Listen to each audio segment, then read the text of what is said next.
Well, folks, somebody told me there's a fairly big basketball game down in Houston, Texas, involving your Iowa Hawkeyes. I'm Corey Brad here from the Hawkeye of the Storm, joined by Kyle Spence back in Iowa City. Kyle, welcome. Kyle, you are muted, but I see your mouth moving. I think unless you've gone mute. Is that better? There we go. I don't think you're using your mic again, but I can hear you. So it sounds a little weird? Sounds very weird. Okay. All right. You're definitely not using the mic, but give me 2 seconds. Randy Engel's already here, one of our great sponsors. He's been with us for a long time. Randy, thank you for being here. Absolutely. Kent Hoffman, go Hawks. I saw a comment about the Spartans crapping the bed. There you go. Yeah, man, this is amazing. March 28th, and we're still talking Hawkeye hoops. In fact, a Big Ten game, not officially a Big Ten game, but a game between two Big Ten schools in Iowa and Illinois. We got Amanda here. She's a premium member on our on our YouTube and also on Discord. CJ Smith is here, and yeah, lots of people. And this is there's so much to get to it. I'm not going to tell you we're going to give you the best breakdown of these two teams in and out, but I think more so I wanted to just give people an opportunity to kind of reflect even before this game starts, because I don't know if this team's going to win tonight. I mean, I had doubts about them winning last game against Nebraska. I certainly had doubts about them winning against Florida on previous Sunday. But if they were to win tonight, Kyle, they'd have beaten Florida, Nebraska, and Illinois in 1 week's time, in literally 7 days' time. And it would mark their first Final Four trip since 1980. They're playing a team in Illinois that is good, but not unbeatable. All right. It's an Illinois team. Iowa played fairly close in Carver, but these two teams are a lot different than when they faced the first time. You're well familiar with Illinois because you went to school in the state of Illinois. You got a lot of friends that are Illinois fans. And I mean, we've seen Keaton Wagler all year. He's a phenomenal freshman. And they've gotten some people back here in the last couple of months. They dealt with an injury to one of their key cogs, one of their vets. Got him back, and they're finally healthy. And for the first time in my recollection, Brad Underwood has this team playing their best basketball in late March. Yeah, absolutely. Illinois is a great basketball team. This will be a great test for Iowa, as the first first three games in this tournament have been. Really just a very well-rounded team. I mean, a team that I don't know how many flaws they really have, and that's, I think that's been something that Brad Underwood struggled with is not getting a team to March where they have an exploitable flaw. And I don't know where I was going to go. I'll be very curious to see what direction Ben takes it.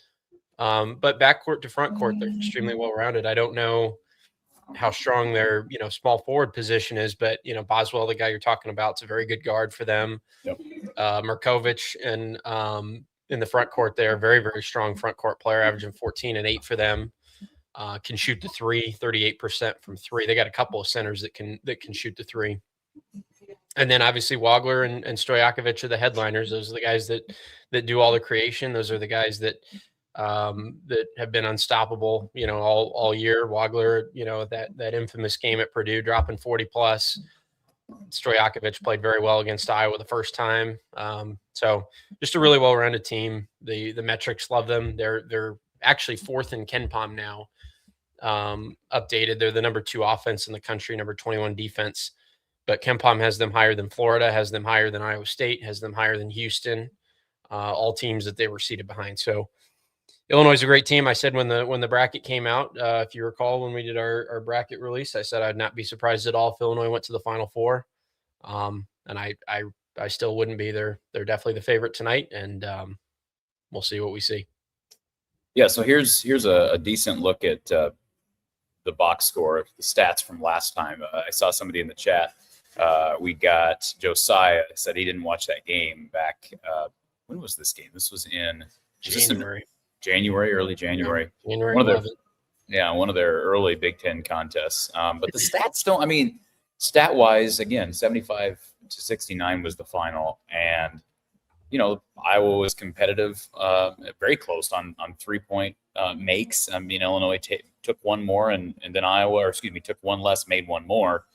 Neither team got to the free throw line a ton. Both teams were efficient when they got there. You look at rebounds, that was probably the biggest thing that stood out here was Illinois was +7, and they're just phenomenal. They're so long, and Ben McCollum talked about that during his press availability yesterday. Iowa actually outdid them on the offensive glass, which is interesting, 10-9. And of course, Iowa gave up a flurry of early offensive rebounds against Nebraska 2 nights ago, and gave up 8 early second chance points. You don't want to get that kind of a start against this Illini team. Again, they're just so long, and they're just natural rebounders. And Iowa was competitive in turnovers. They're actually 4. They won that category by 4. Competitive in the paint. You look at the stats, they were really, really close. The only difference really is rebounding. And then, you look at these numbers. Illinois just led from start to finish. Yeah, well, if you remember, Iowa spotted Illinois a 16-point lead. It was 21-5, just 8 minutes into the game. So, Illinois got off to a really, really hot start. If people remember, that's in the mid section of when we were talking about that flu or that bug that was going around the team when they lost to Minnesota, and then they came home and they lost to Illinois and they lost to Purdue. But Iowa spotted them a 16-point lead. Illinois led by as many as 18, if I recall.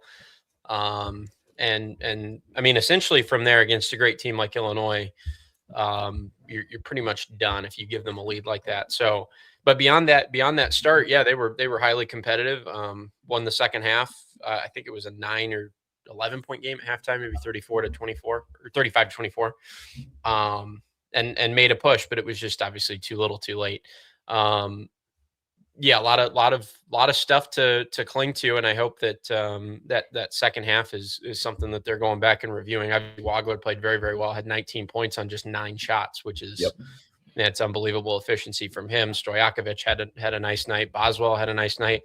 The interesting thing looking at this box score here, Corey, is the big guys really were not super active for Illinois. 12 rebounds for Merkovich. But besides that, really nothing noteworthy for those guys. And Merkovich in particular has been really, really good in the tournament. I think he's had a 19-point game already. We'll see what we see, but those guards are dangerous. Yeah, and I think the thing that stands out for me when I'm looking through this box, so this is just one box score, and it happens to be the game against Iowa, is the Merkovich gets 12, but the balance across the glass, and that's what we saw from Iowa against Florida. Like, everybody rebounded the ball really well, but Merkovich 12 boards, Wagler had 5, Stojakovic had 5, Boswell had 4. I don't even know how to pronounce the kid's name off the bench. Humrichus, I don't know. Is that Humrich? Yeah, that's a weird one. But he had 4 in 13 minutes. So everybody crashes. Ben talked about that yesterday. Like, it's not just the bigs that have to rebound the ball well. Everybody's got to crash. Everybody's got to box out.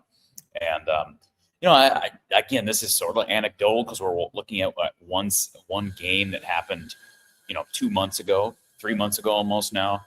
But based on the start Iowa had last time out against Nebraska, which they overcame, pair that with what Illinois did against Iowa last time, even though Iowa played them close on the stat sheet, they never had a lead. Like, Illinois led from start to finish. That tells me Iowa's start tonight could be really crucial because they got off to the bad start against Nebraska and never had the lead against Illinois when they came to Iowa City. This game was at home for the Hawkeyes. Yeah, it was. The starts are so important. Again, this was a trend at this point in the season for this team. They got out to bad starts against Minnesota, against Purdue. They got off to a terrible start. Illinois, they got off to a terrible start. So, it's less of an Iowa problem and more of just an everybody problem. These are great teams that you're playing, and if you spot them a 10-point lead early, they're already a 6.5-point underdog today. I've looked at the line.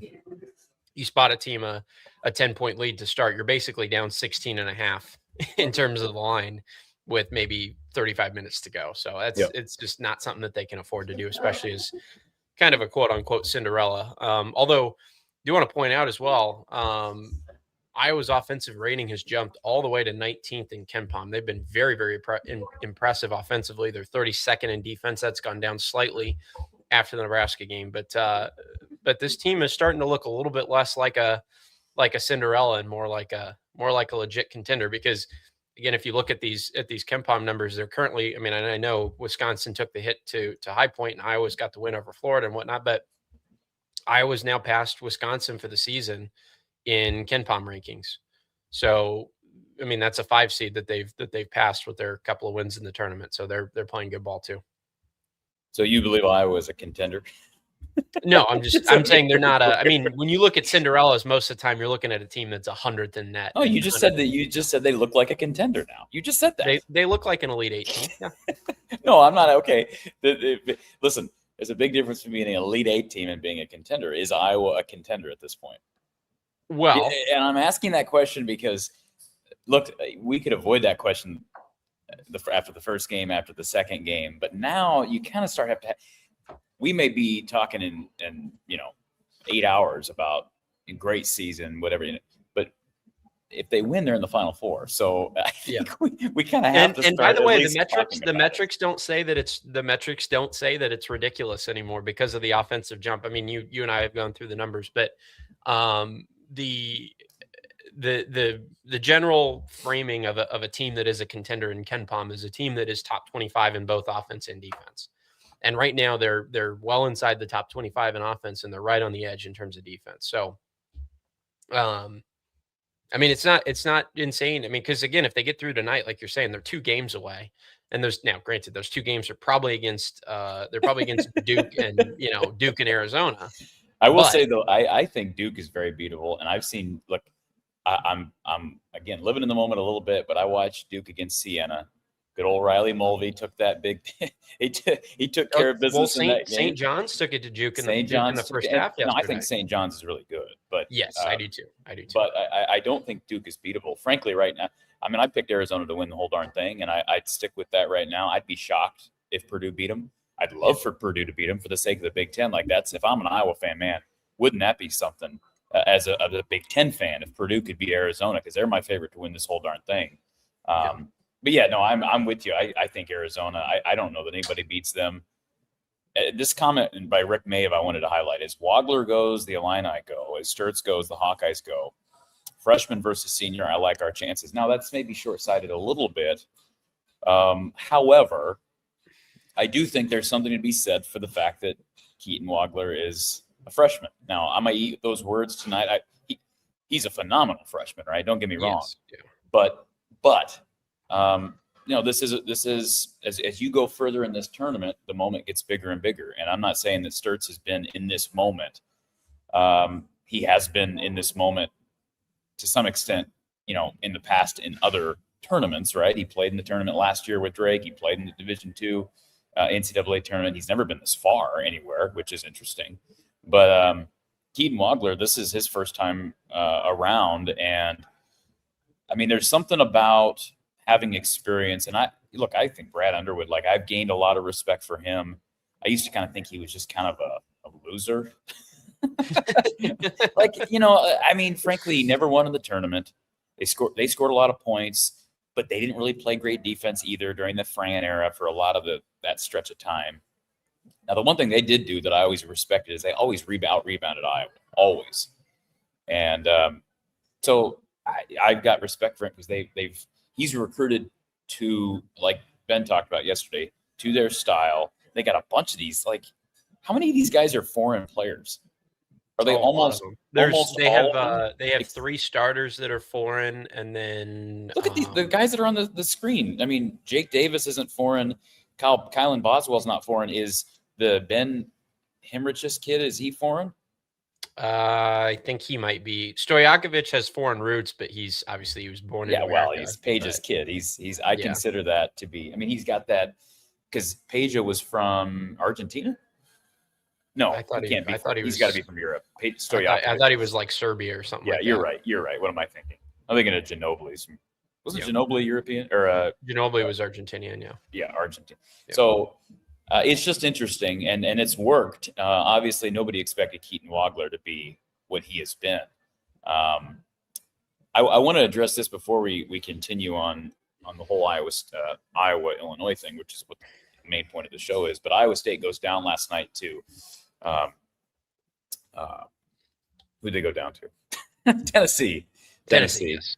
So obviously the narrative out there, and I thought it was disappointing. I understand the situation, and it is fair to bring up that they were down their All-American Joshua Jefferson, and nobody's going to claim that doesn't make a difference. But I was a little bit disappointed in the CBS broadcast crew, because whoever the color guy is in Chicago for this regional, he made a point right as soon as the clock was hitting 0 of saying, this would have been different if Joshua Jefferson had played. And I get that, but at the same time, you got to give Tennessee credit. They've made 3 straight Elite Eights now, and here's TJ Otzelberger. He's made 3 Sweet 16, has never made it to an Elite Eight. I read a stat earlier today that Iowa State is 1-7 all time in the Sweet 16, which is the lowest win percentage of any team that's made it 8 different times. And have they made a Final Four run before? Well, they've only got out of the Sweet 16 once, so I don't know if did they win that Elite Eight game. Somebody can probably tell us in the chat. I don't know my history on Iowa State. And that just goes to show too, because nobody's going to claim that TJ Otzelberger is not a great coach. He is. It's just when you have, he hasn't had a super long career at Iowa State, so when you have only a couple of chances, this is a really, really hard tournament to advance in, and I think if anything, that's less of a discredit to him and more of a credit to Ben McCollum and what he's done in year one. It's an incredibly hard thing to do, to go to the Elite Eight. And the fact that Ben has done this, we will look back on this years from now and say, this was incredible. This is a statement for Ben McCollum. So just to clarify real quick, and I just looked this up. In 1944, Iowa State advanced to the Final Four, but that was when the tournament consisted of only 8 teams. So I don't really know that you can even count that. No. 2000 was the year they lost to Michigan State. And that seeding started in about, 1986 or something. So as soon as seeding starts, or 1980, that's about when I would start counting. So Iowa State lost to Michigan State in 2000. That was a Pfizer Tinsley team, and they lost in the Elite Eight, so by 11. Okay. So they've never made a Final Four. But great team this year. Look, if Bennett Sturts went down, we would all be talking about, this would be different if Bennett Sturts went down, they lose tonight, which you obviously would hate for that to happen. We would all be talking about the effect that had, and rightfully so. So, I'm not trying to take away from the fact that the Joshua Jefferson loss did make a huge impact on Iowa State. But at the same time, I'm like, if you're a 2 seed and you're playing a 6, now Tennessee's probably better than your average 6. That's why they're in the Elite Eight. But you would hope that you'd have enough talent around, but they're not real deep. Iowa State's not real deep. And they don't have a ton of scoring with Joshua Jefferson. They win it on the defensive end. What I saw last night was a Tennessee team that started to pick apart that zone.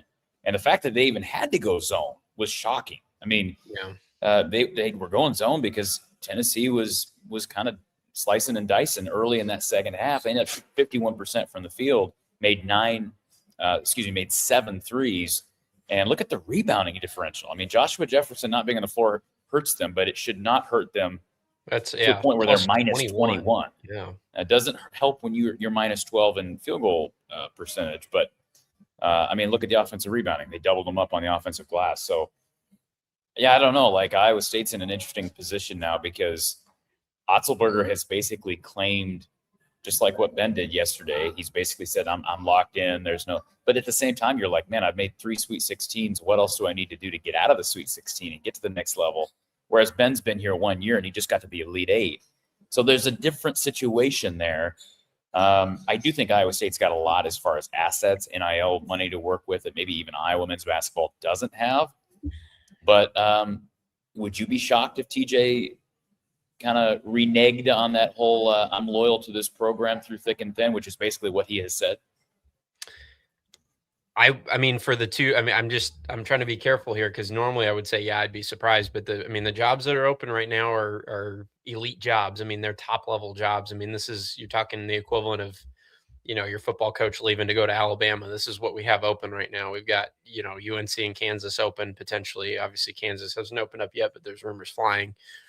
I mean, if you got the chance to coach at UNC, it'd be kind of hard to turn that down. I think I'd be surprised if he left for Kansas if Kansas opened up. We'll put it that way. I don't know that he's going to move like within the conference, but Yeah.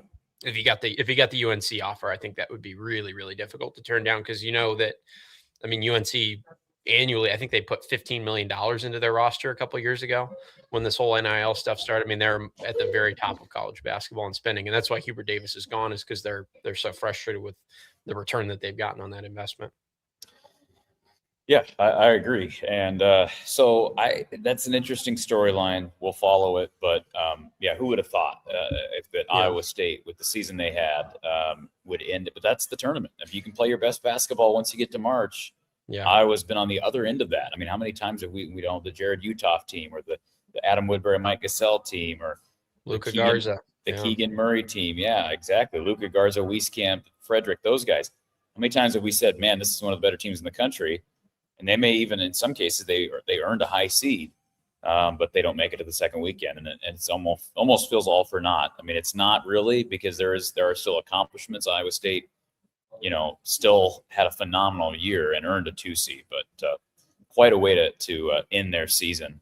And Michael Fort here, who's a Michigan fan, what a crazy tourney so far. Michigan had to deal with a shaky defensive performance in that first half yesterday against Bama, and then turned it on late, exerted their size. I was impressed by Michigan. I know Gary was a little bit down on the Wolverines heading into this tournament. I had Michigan going to my Final Four. I still got them going to my Final Four. I think it's going to be Arizona, Michigan. I wouldn't be shocked to see Michigan beat Arizona. Michigan, if you go back, we all know this, if you go back to like November and December, they were beating teams by 30 points routinely, like good teams. Yeah. So if Michigan's, if they start hitting on all cylinders and they start making outside shots, their size is so dominant. They're such a good defensive team. It's going to be hard to beat them. That's going to be quite a Final Four matchup on that side. But it will not be Iowa and Iowa State in the national championship. So we know that officially now. Yeah. Steeler Chick says keys to me are starting hot and rebounding well. Yeah, and I don't know what rebounding well looks like. They were -7 on the glass last time against Illinois, as we talked about. Can you be competitive? And, I didn't think Iowa had any chance to rebound well when they played Florida. And they actually out-rebounded them. They were tied in the overall category, bested them on the offensive glass. So, Kyle, I probably would agree with Steeler Chick. The expectation, if you want to win, you probably do need to break even on the glass. And I don't think that's a crazy expectation given what they did 2 games ago against Florida. Yeah, absolutely. And I think one of the things that makes them dangerous is that their bigs do 2 things really, really well. Number one, they crash the offensive glass really, really well. Mirkovic gets a lot of opportunities on putbacks and creates a lot of points where you don't need to create anything for him. And then the other thing I would say that they do really well, and this will be interesting to see how Iowa defends this, but they have a couple of those vaunted big men that have nice passing touch. I mean, Mirkovic averages 3 assists a game, as a center, basically, or as a power forward. And that's a very, very valuable skill, as you know, from watching NBA basketball. Big guys that can pass put the defense in huge conflict. So I'd be very curious to see if they can keep him off the offensive glass. Number one, to stop from bailing those guards out when they do sometimes take bad shots. Stojakovic has a tendency, I think, to jack up some shots he probably shouldn't, and Wagler at times too, with the heat checks. But if they can keep him off the glass and stop him from being super effective as a facilitator, I think they'll have a shot. But those are 2 very difficult things to do, so we'll see how they do. I see a comment here in the chat from T. Hink. He wants to know about the fan percentages. So I've been in downtown today since I got here like 7:45. So I've been kind of perusing the downtown and getting some work done and finding a quiet place to work. I just paid $9 something for a croissant. Am I saying that right, Kyle? Yeah. I didn't. It was one of those things where I asked the gal, I'm like, hey, how much is an almond croissant?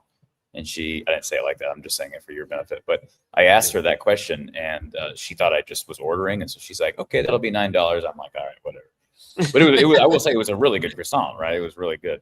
Thank you to our super chatters or a couple nights ago for the croissant. Yeah, exactly. but I had to eat something. I don't think we get into, that'll be my lunch. We don't get into the arena until I think 3. Man, no, not, we get in there earlier than that. Maybe it's 1. I'll have to look back at the schedule so that we'll be able to get in. By the way, if you're in Houston and people, please say hi. There is a Hawkeye huddle. You're supposed to be signed up in advance. Ran down there on Thursday. There's a Hawkeye huddle about, I don't know, 6 blocks away from the arena, and at a barbecue patio place. So just search Hawkeye huddle, Google that Hawkeye huddle for the Elite Eight, and you'll find it, and a bunch of Hawkeye fans there. So anyways, yeah, a couple things here in the chat I wanted to get to. I'm not going to read the username on this one, but I do appreciate the sentiment. Love the pod, Corey. Go Hawks. Iowa's a different beast from when Illinois got them at home in January. And Iowa Invader brought up what you brought up, Kyle. Iowa had a sickness going around, and I wanted to highlight the box score. Tavion Banks did not start in this game, played just 25 minutes. I don't remember the circumstances with him, if he was just getting over something. Yes. Well, if you recall, I asked Ben in the post game about Tavion, and he said he was throwing up in the back after the game. And wasn't Isaiah Howard? He played 12 minutes. Was he hurt? Yes. Was he? And then Mania was also. Mania had 8 minutes. So they it's amazing. They were dealing with several guys down. They got played through it. Mania started, only played 8 minutes. I thought that was a little odd. Yeah. They play Mania 8 minutes and wouldn't just start Banks, but that's what they did. And Fulgaris was ineffective, 2 of 9 from the field. Played 34 minutes, so a heavy load there. 8 rebounds. He did. That's a good rebounding total for Alvaro. Cooper made 4 of his 12 shot attempts. Bennett struggled 5 of 7. You look at this and you're like, well, Tate Sage. 4 of 6. He's coming off that big game against Nebraska, and Banks actually played really well. 8 of 14 from the field. If they don't get those productions off the bench, Banks also had 7 rebounds, 5 assists. This game is not close. So the question is now, if everybody is healthy heading into this game, what difference can a matchup make? And Joseph says you're missing the fact that they have a player that can stick to Sturts like no one else has been able to. Boswell. Let's be very clear, Kyle. First of all, Florida's got good defenders everywhere. Yeah. Clemson was physical with him. He has not shot the ball well. Like, he was good against Nebraska, but against Clemson, like Florida, he was 0 of 9 from 3. So I'm not missing that. I have no doubt that Boswell can defend him well. But what I've seen is a very efficient Bennett Sturts in this tournament, not necessarily shooting the 3 ball, but he doesn't force shots. He doesn't turn the ball over. Yeah, he has. I was going to say he has 1 turnover in 3 games so far. So he's proven that this team can win, even if he's not scoring in high amounts. Now, he's got to hit shots at opportune times. We saw that against Nebraska. But I don't necessarily. I understand the point here from Joseph, but they can win even if he doesn't go off from 3. Yeah, and I don't know that Boswell is unique to what Florida has. I also don't know that it matters that much, because when you have a guy like Bennett Sturts, what's the most prominent play that they run? It's a high pick and roll handoff for him. That gets the primary defender off of the ball handler. So even if he is going to stick to Bennett Sturts, there are ways to manipulate that matchup to get Stojakovic or Wagler on him. I don't think that that's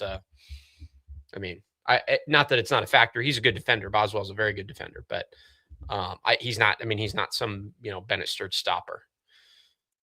No. And I think, Wagler's got length. I'll be anxious to see who drew the matchup on him last time. Do you remember, Kyle? On Wagler? On Keaton, yeah. Gosh, they probably did it by committee. I can't imagine they would have thrown one guy at him. Yeah. So that's going to be, and then they did the same thing with Price 2 days ago. They had Bennett stick to him earlier in the year when they played in Carver, but 2 nights ago it was basically by committee. They threw several guys at Price Sanford, and he was still effective. Who would you put on Wagler? Would you put Bennett on him?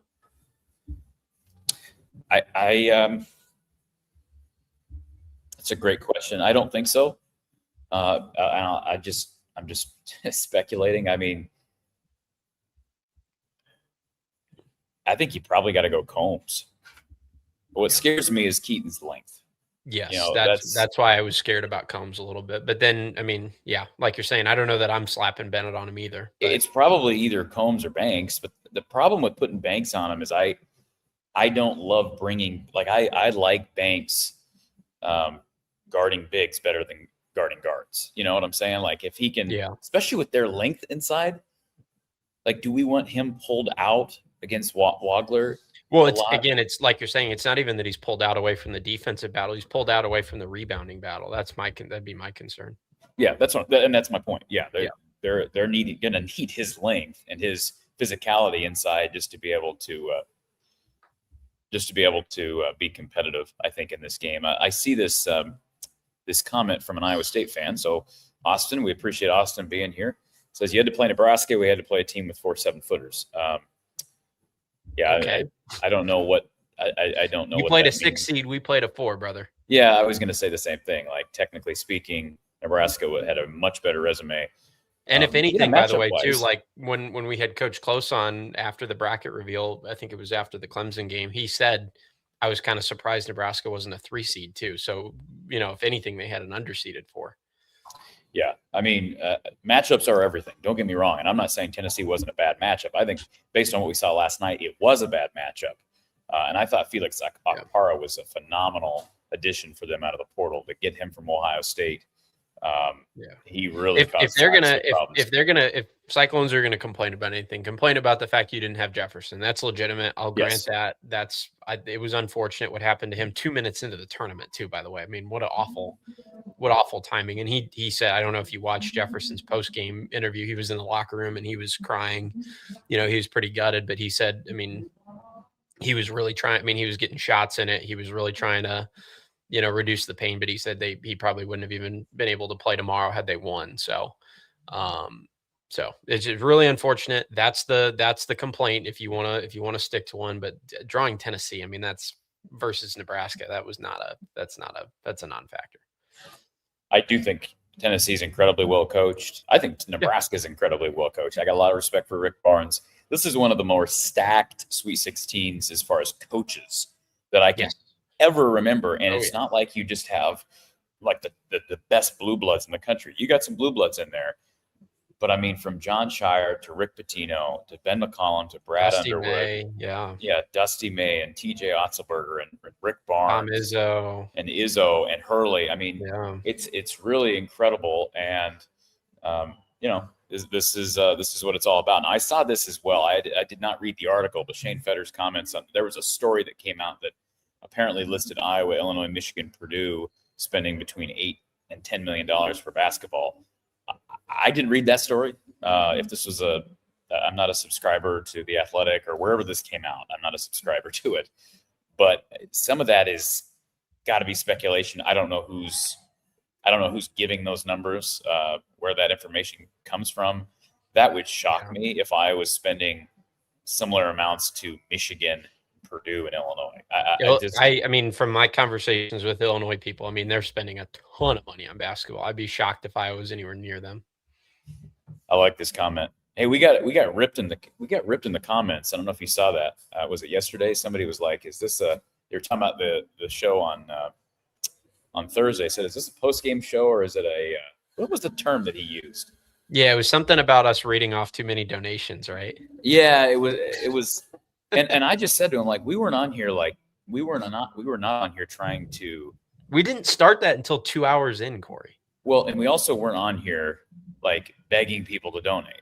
I just said, if people would like to donate, you can, and then if people start donating, that's just how I work. Yeah, it's called gratitude. I get it to a sense, but it's also like if we're on for 4.5 hours, just skip the part you don't want to watch. Like, I'm sorry, but I'm gonna take the time to thank everybody that's generous enough as a viewer to donate something, whether it's $2 or $20 or $200. It does help immensely, and the show is free, and it helps pay for the expenses that go into doing the show and for being here and being able to be in person. Amanda wants to know about the same. I don't know if I have the same seat. So the way that works, they give you those assignments prior to the game, and now that Houston and Nebraska are eliminated, my guess is that we're going to get different seat assignments, but I really have no idea. We may all be in the front row this time. I'm just guessing. we may all be in that front row because most media was in that front row. I just don't know. I really don't care either way. They're great seats. I appreciate the NCAA for allowing us to do that. But I love this comment from Thor. Do we need to super chat so Corey can eat lunch? Thor, I just had my $10 croissant. I'm never going to say no to a super chat. I think he's probably tongue in cheek on this, but Yeah. we do appreciate. Hawkeye Howard says he's celebrating today by cooking some ribs. So that sounds quite Good game day. Good game day start there. Chevy Yoda brings up Boswell giving Sturt some issues last time out. Dude, So Sturts had a bad game and he was sick. That's the end of it. That's like, yeah. I think that's an overreaction. look at Joseph here. He says, "Screw your overpriced French food. Here is lunch on me. Get yourself a real American big arch meal." LOL. I'll start the Corey needs food money train. Great. We can get accused of what's the word that was used, Kyle? You know what I'm talking about. Oh yeah, I don't know. let me find it. Okay, as you I'll find that, I'll find it in the comments. as you find that, I just want to thank you, Joseph. I don't want to be accused of doing anything here, but Yeah, he said, "Is this a post-game show or a telethon?" telethon. That was the word. Telethon. Because your groveling is nauseating. What does okay? By the way, I had to look up the word groveling because I'm It like, means begging, basically. that's not what like groveling means. you're- That's not you're- what groveling means. You're like groveling is like you're like Groveling is, if you look up the word groveling, because I never used it in that context. I could not find a definition of groveling which means begging. So I don't think the guy knows what he's talking about. But anyways, regardless, JSC Hawk says Banks missed a big dunk late against Illinois. Yes, he did. Yeah, Iowa was only down maybe 6 at that point. There was a few minutes to go, and Banks had an open transition dunk and missed it off the back iron. Yeah. So, and he's got to play better. I mean, like against Nebraska, that's been his thing all year. He's just been like this. And if he doesn't play as well as he did against Illinois, they don't win that game against Florida. They don't beat Florida. They just simply do not. Yeah. I mean, he needed every one of those points. Obviously, he did not shoot free throws well, which is honestly surprising given how elite he is at the line, at least how he has been all year. He almost broke the Chris Street record, for crying out loud. But we got a couple of people who are on the phone line, so let's not keep people waiting. Thank you for calling from the Hawkeye of the Storm. Who's on the line? This is Paul. Can you hear me? We got you, Paul. Hey, Paul. First of all, hey guys, gotta disregard those comments, those negative comments. You guys are doing a good job. Very entertaining, very informative. Keep up the good work. Thank you, Paul. Watching you guys. Thank you. We appreciate that. Secondly, I wish you would convey this message to Jeff Settles. Okay. In this case, the modern farmer with all of their technology, I can't believe that the quintessential Iowa farmer Jeff Settles dropped out of your podcast 4 times the other night. I will give him that message verbatim. I swear to God, I've never seen anybody look more like an Iowa farmer than him on your podcast. And he had the muscles exposed and everything. So Exactly. I think he slept in that jersey the last couple nights. hey, Comment. go ahead. On TV, it looked like Al, when he made that one of those dunks, I can't remember which one it was. It looked like he was mugging the cheerleaders. I'm not sure if I saw one. Wait, real quick. yes, It looked he like he did. was doing what? What was he doing? I saw a cheerleader. Oh, yeah. Facing, I saw him face the cheerleader, and he was, mugging. It was that poster dunk late, Corey. It was the poster dunk late. He turned to the cheerleaders and went. Not negatively, just being a college kid. He is definitely a college kid. The girl in the so I believe it was actually the runaway with the 4 players on the floor. I believe it was the and one. No, it wasn't. It was the late one. Exactly, Kyle. Well, yeah. So I'll just say I did see when he did that, and then the one cheerleader in the front was doing this to him. Did you see that? Yeah. So, I don't know. It's gonna be his he's definitely got some swag. He's earned that here, and he's got another year in front of him, Paul. Well, I don't know about everybody else, but as an old man, I get a kick out of seeing, kids having a good time, having fun. I even enjoyed last night when Michigan won, how the Michigan players were all jacking around with their coach and everything. Yeah. And, they're college kids. God, they're not professionals. I wish, they're still college. Yep, they are. Yeah. Last thing, going back to a show where I think you were sick and Kyle was at the helm. Yeah. And this was when Banks had 30 straight free throws. I called in and was pushing the envelope and was talking about Banks versus Keegan Murray, and you'd have probably run me off the program, but Kyle and the coach put up with me. And and of course that was the straw that broke Campbell's back. Right after I did that, he just seemed like he disappeared there for a while. Yeah. I don't know if he was sick or he got hurt, but yeah, I just think he's not learned to play consistently.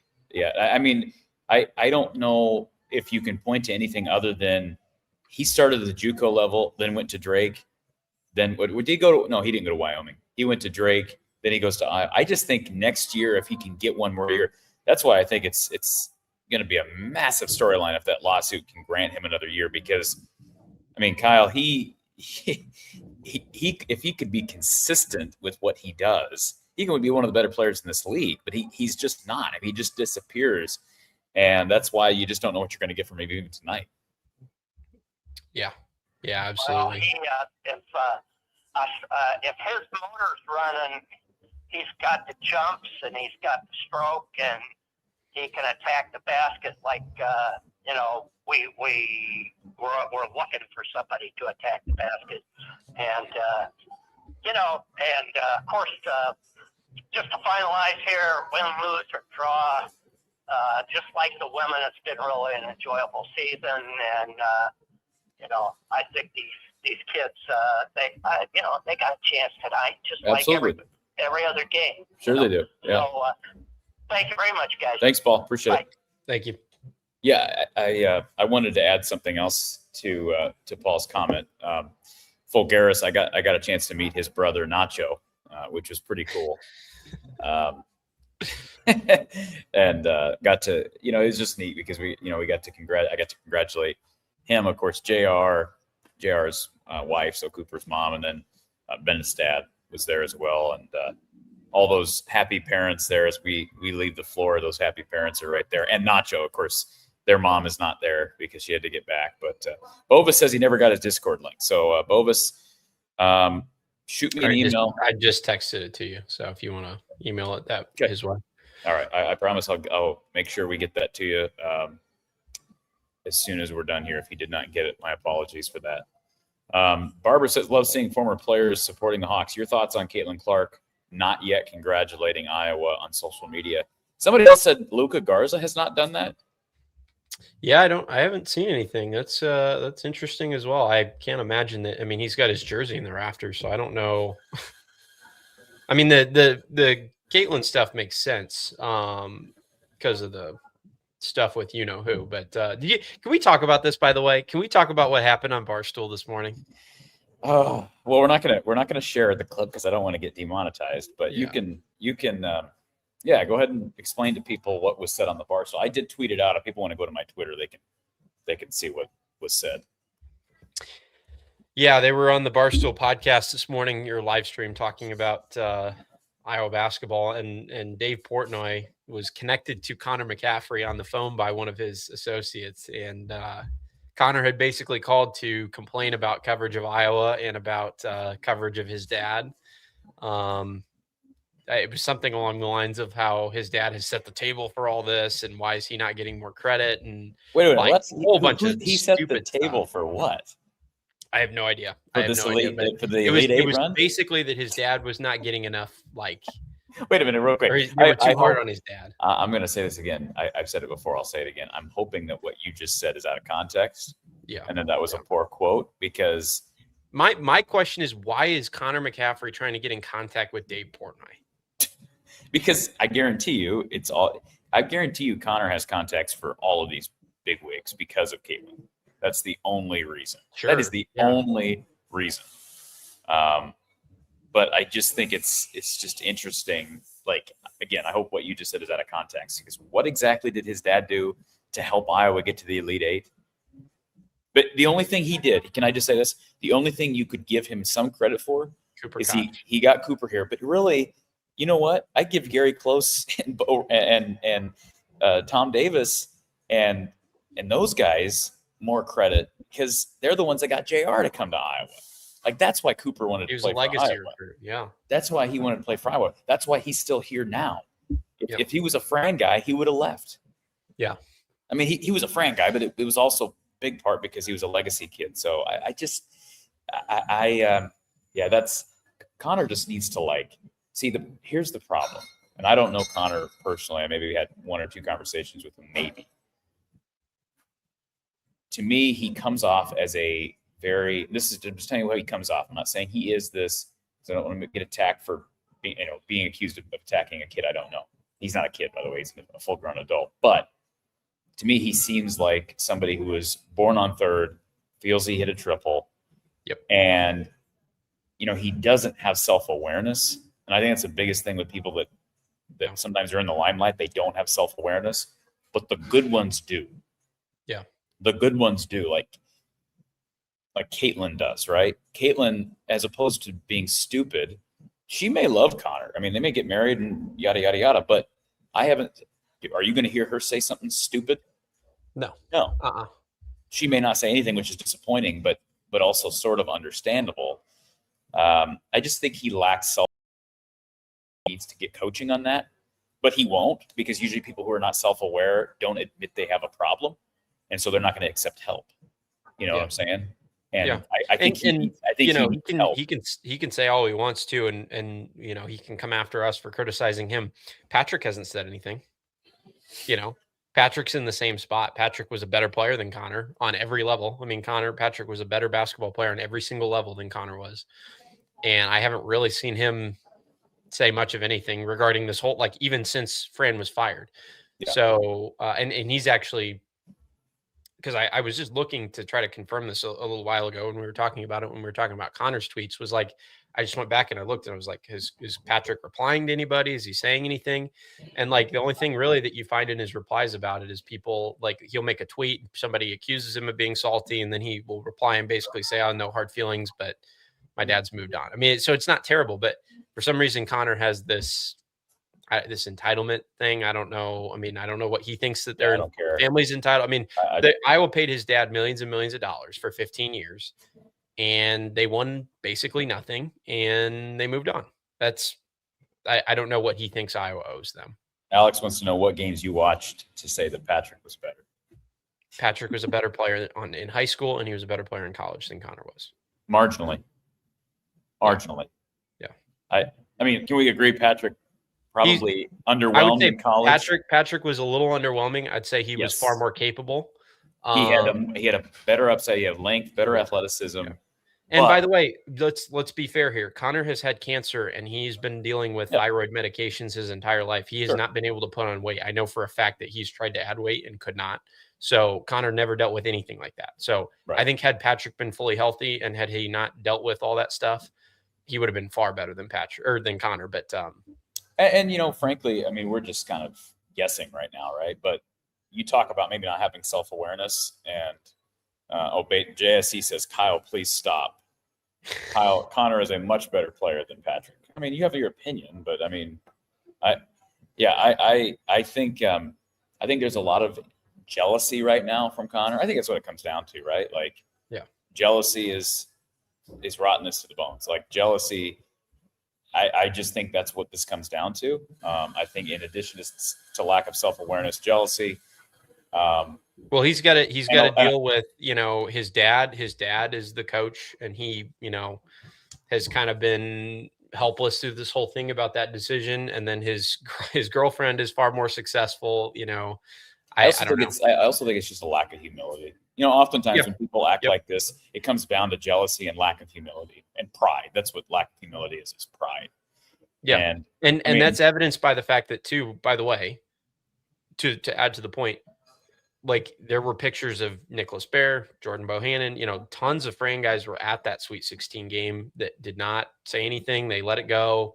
Those are guys that are rooting for the program. yeah, that's interesting. Isn't that interesting? Because wasn't the perception that like Jordan Bohannon and Connor McCaffrey were real close in college? So don't you almost wonder like don't you wonder what those wouldn't you love to be a fly on the wall of those conversations between Bohannon and Connor now? Because I'm guessing those guys stay in touch. Oh yeah, of course they do. You know what I'm saying? Like, Yeah. but Bohannon's down here supporting Iowa basketball. Who he was the biggest Fran guy of anyone because he played here like 10 years. Yeah. I mean, if you really think about it, so that I don't want to spend too much time on it. Let's get James in here because James has been waiting on hold. James, welcome. How you doing today? Doing good. How are you?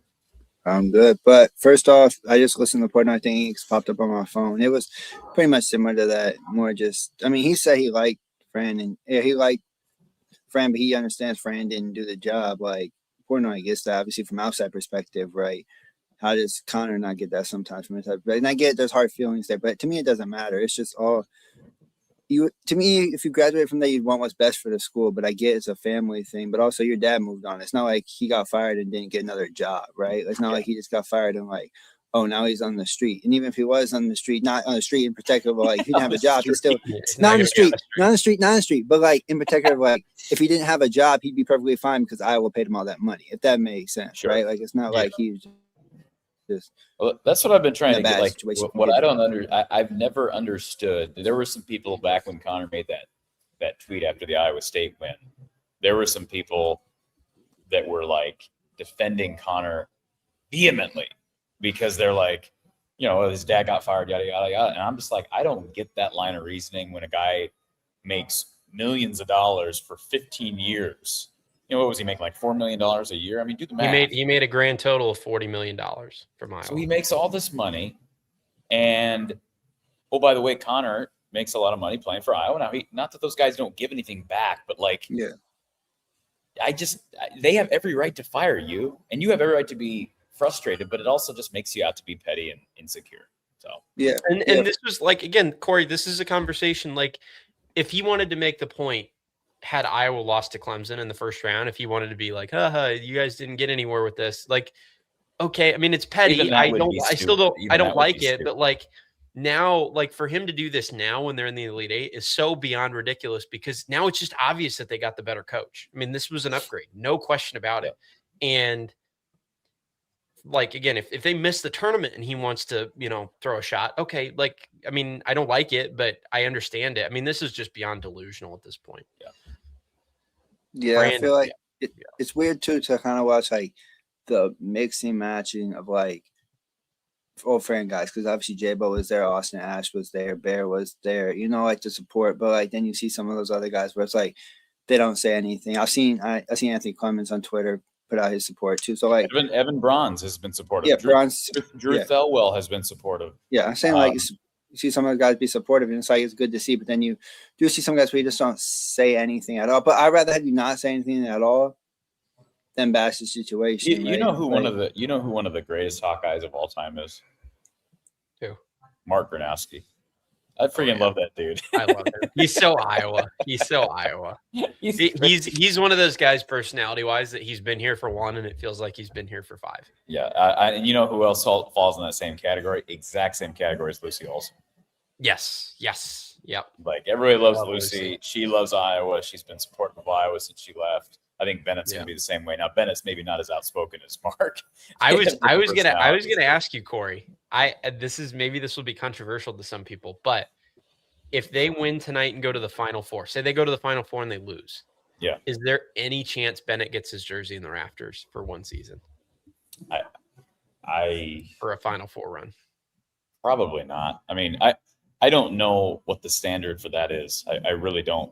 I don't know. If it's just individual accomplishments and stats, then no, because it doesn't have enough in 1 year at Iowa. But I for the think impact I he think made, I agree, but I also would understand people that would say, yeah, first time in 46 years, you know. Yeah.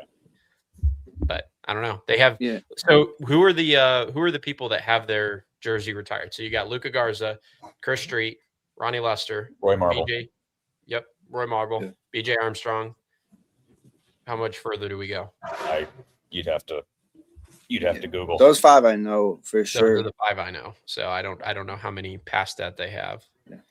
But yeah. Also, one thing I want to say is I feel like it might be to our advantage that like we were sick in that game, and the fact of like obviously you watch film on them, right? Like they watch film, obviously multiple times to watch games, multiple times to them playing, right? But like those guys weren't fully healthy, and it was still a decent game, and we weren't fully healthy. You know what I mean? And they probably weren't fully healthy either, right? But like we know what we can be at our potential, right? Like we've seen what we can be like in this tournament, and we know they can be good too. But we beat Florida, so I feel like we can beat anybody. Now we also could lose anybody. Obviously, that's the way it works too. But you can beat anybody the way it looks like that.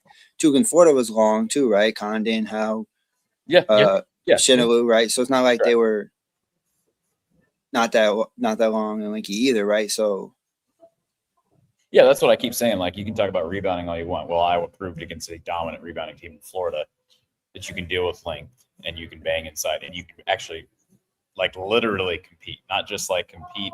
Like when Fran's teams competed, it was like don't get killed by more than 10. You know, like on the glass, right? That's what we all said. Yeah. Like even when they had big guys, we're like Illinois, you knew you're going to get beat by 15 to 20 rebounds. Iowa State, 15 to 20 rebounds. Purdue, 15 to 20 rebounds. I did not expect Iowa to be able to break even with Florida. No, for sure. But it's also the defensive side, and the way Ben coaches is like the physicality is always there, right? So they're going to be willing to bang. They're going to be willing to do what they need to do to get the rebound, right? Fran's team is more, play offense, just run down and hope you get a stop, and then come down and shoot a 3 and hope you get a stop, right? Like that's why they really didn't have to worry about that physicality, right? When we have Fran, you don't have to worry about the physicality. Ben preaches on the physicality. He wants the physicality, if that makes sense, right? He wants his players to be physical, right? So that makes it easier for us to compete in games where we would previously have not been able to compete rebounding wise. I'll ask you, James, because you watch a lot of Iowa hoops as well, a lot of Big Ten hoops. Your thoughts on the assignment against Keaton Wagler? How would you approach this at this point in the season? That's tough because he's a projected top 10 NBA pick, and obviously I know that's a different fact of like how people portray those picks, right? But like you've seen and obviously Nate Ment's a little bigger than him, right? But you see what Nate Ment did last night against the Iowa State team who they have Jefferson, right? But they do have okay size, right? Momcilovic is a little big, Buchanan's a little tall, right? But it's just sometimes those guys are just hard to guard no matter who you put on them. You know what I mean? Especially those guys that are in the lottery projected, the top 10 NBA draft pick projections, right? Those guys are really hard to guard no matter who you put on. I mean, anybody's really hard to guard. It's college basketball. Other guys are hard to guard, right? But like, especially those guys. Those guys are elite, more elite than like others. You know what I mean? So like, those guys are harder to guard. But to me, I would say take him, but I just don't know because I like him sometimes off the ball defensively. What I mean by that is like if the guy has the ball in his hand, I like him more off the ball because he can be more physical with somebody, right? Like off the ball, he can kind of be a little bit more physical. Where I feel like if you put Kill Combs off the ball, like I said, Wagler has the ball and Banks is guarding him, right? And then you have somebody off ball and Kale is guarding that guy off ball. I don't feel like he's gonna be as physical as Tavion Wood with that guy off ball, if that makes sense. Like a Stojakovic or something like that, right? Well, I was gonna say, I think the guy to watch for because there's gonna be so much attention on Wagler, and believe me, like Stojakovic and Boswell, they're on the scout and the Isevich kids. But like, I think Stojakovic is if I was to point to one guy, I would put Banks on Stojakovic because of the length, and he gets very streaky too. I mean, he goes on runs of 10, 15 points, and he can score at every level. Yeah. I mean, his dad. I didn't watch his dad. I watched his dad toward the tail end. In fact, people that don't know this, Kyle, you probably don't realize this, but Peja Stojakovic was on that 2011 Mavs roster. Oh yeah, won that title. Yeah. And so I mean, I remember Peja during kind of his twilight where he was mainly a 3-point shooter, but his kid can hit from every level. I feel like you have to kind of put Banks on Stojakovic just because I don't know if Kale can guard Wagler either, right? But I feel way more comfortable having Kale guard Wagler than have Kale guarding Stojakovic, if that makes sense. More length, a little bit more, you know what I mean? More length really is what scares me, right? And then who guards Boswell? Bennett, or Bennett can Kale guard him and then Bennett guard either or, but I'd rather have Bennett on Boswell just in case, because if that makes sense, I go Bennett on Boswell, and then you go Kale on Wagler, and then you go Tavion on. Yeah, it's gonna. But let's be honest, it's gonna have to be. It is going to have to be everybody locked into their assignments. Yeah, for sure. At this point in the year, that's what it is. Everybody's dangerous. You have to know too, like, and I feel like we kind of did a bad job of this against Nebraska early. We kind of adjusted where like our hands were really late. Like we showed our hands either really late or we were kind of out of position, so we didn't rotate quick enough to show our hands. Like in the shooters, right, when they were making those threes early, right. And I feel like again, especially against a team like this with Strakovic, with Wagler, right, you can't be that way. You have to be way more defined. And you kind of got built out with Nebraska because you came back and won that game, right? So those early points didn't matter because you had the whole game to adjust, right? But the better teams you play, not saying Nebraska's not good, but the better teams you play, if you keep doing that, they have better shooters, if that makes sense, or more shooters, not just better shooters, but more shooters, right? And I know this is going to sound like I'm just beating a dead horse, but when I talk about everybody being involved defensively, they also need what I said against going into the Florida game. Banks has got to play his best. Fulgaris has got to play his best. Because, again, like I said earlier, Banks didn't play his best against Nebraska, and they still won. Yeah. Illinois is, to me, much closer to the level of Florida in how they play, in a sense, in how they play with their length. And I just think everybody's going to have to be locked in on both ends, and you need your best out of Fulgaris, Banks, and Sturtz. But the benefit of Banks is I think the best game he's looked in this tournament has been Florida, right? So if he can get back to that way, right? Well, right? I'd feel much better if he had another big game against Nebraska. No, but I'm saying I feel like the best he's looked, in this tournament so far has been against the Florida, who's more longer, lankier. Sure, that's fair. Yeah. So like maybe, and by the way, he played really well off the bench against Illinois earlier this year. Yeah, and he wasn't feeling well, right? And so like you all come push come. So, but no matter what, you're playing with house money at this point, right? Where it's like obviously you want to win, right? And winning is great, and I'll be happy with the Final Four for sure, but you're playing with house money where it's like nobody expected you to get this far, right? Like nobody expected you to get this far, and you're exceeding expectations, and you just go out there and play basketball, right? And we've seen against Florida, we did that and we won, right? So just go out there and play the game, and just playing with house money. So if you win, we celebrate. If you lose, we still celebrate. We still celebrate, right? Because we made it farther than we have, right? So I'll say this to put a button on Illinois as well. I went back and watched a fair amount of that Houston game. Yep. One thing that was really good, and I was right on the back of the Nebraska game. So one thing that was really, really striking to me, and I don't know if you watched or whatever you saw of this game, Corey, but Nebraska, because of the way that, and this is because of their defensive structure, they have to rotate a lot, right? Because they got that paint stacked. Then they're looking, guys that play them are looking for kicks, and then it's rotate, and then it's rotate, and then it's rotate. And they actually did a really nice job recovering against Iowa. There were several times that Iowa got them kind of out of their rotations, and just through pure hustle, they managed to work it out defensively. But one thing that was really striking about Illinois, and I think it's due to their length, and obviously playing more of a man style defense. I don't know if I've ever seen in the few minutes that I watched of Illinois Houston. First couple minutes of Illinois Houston there are a few minutes that I watched. I don't know if I've ever seen a team rotate less defensively than Illinois did against Houston. Now, part of that was Houston played very bad offensive basketball. They didn't really pressure Illinois that much, but Illinois stayed home really, really well. And there were not guys flying around trying to catch up to shooters. They were glued to their guys. So I'll be interested to see if Iowa can change that, if they can get them rotating a little bit, because it just looked like for Houston, and again, part of it was Houston wasn't creating much, but they really did not have a whole lot of mismatches, or they didn't have bigs on guards on bigs. Yeah. They didn't have guys that were, making three rotations and then hitting a shooter on a skip pass or anything. Like they were sticking to their guys, and so I'll be curious to see if Iowa can get them off that.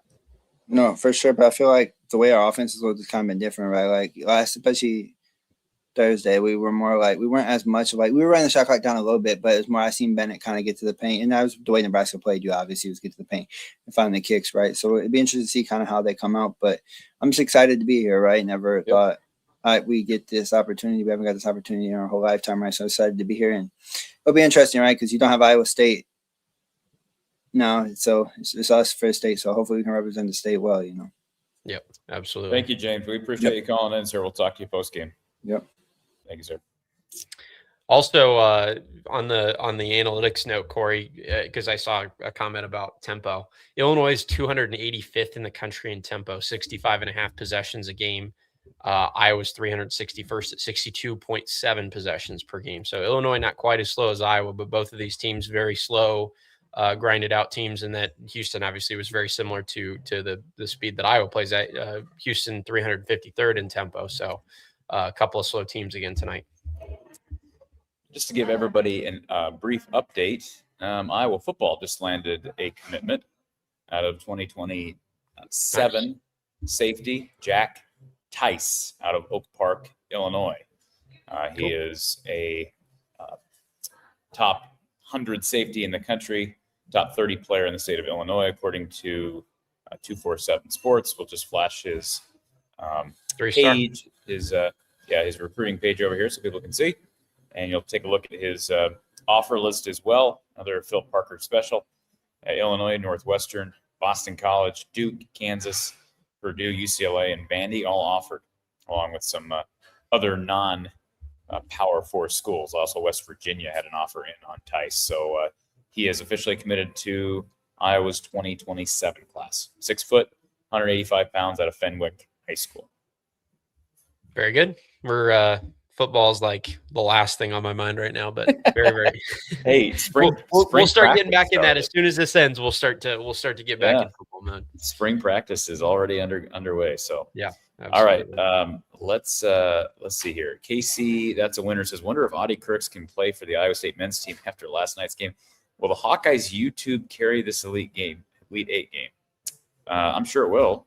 I'm sure they're going to have the radio call on their YouTube channel. I'm assuming. I struggled to find the Sweet 16 game because I looked. Oh, for it. you know what? I think you're right. Maybe they aren't doing it because of NCAA rules. I don't think they can. Yeah. I think you're right. Yeah. So I'm sure you can find it somewhere, but I wouldn't be able to tell you where to find the audio. Yeah. I did see Coach K. Somebody just sent a text to the text line. Coach K made some positive comments on the Pat McAfee show about Ben McCollum. Yeah, he's he a did. big Yeah, Ben fan. that was nice to see. J.K. Ayer says, does Ben leave many on the bench again this game? Does he leave many on the bench? Is he referring to Maniau somehow? Oh, Maniau. Well, Maniau wasn't playing great. I don't know. Maniau had less minutes. He's kind of just like matchup plus like how our guys playing. And he kind of just runs. He rides that. He didn't pay too close attention to total minutes. Mr. BM Stu says, fun fact, 2 great Hawkeyes have set foot in my photography studio. Steve Waite, whose free throw sent Iowa to the Final Four in 1980, and Corey Brad. Oh, this is oh yeah, absolutely. This is I'm sorry. This is Brian from, I don't know that Brian still lives there, but previously of Montour, Iowa. Yeah, absolutely. I'm like, as I'm reading, I didn't actually read this whole thing before I flashed it across the screen. So Brian did my high school graduation pictures. So Cool. Very cool. Good to see you, Brian. Yeah, Glad you're here. would Brian like to share any of those? Please.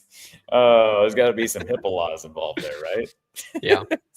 No, we appreciate Brian. Good to see you, Brian. I think we're still friends on Facebook, perhaps. So I'm glad that.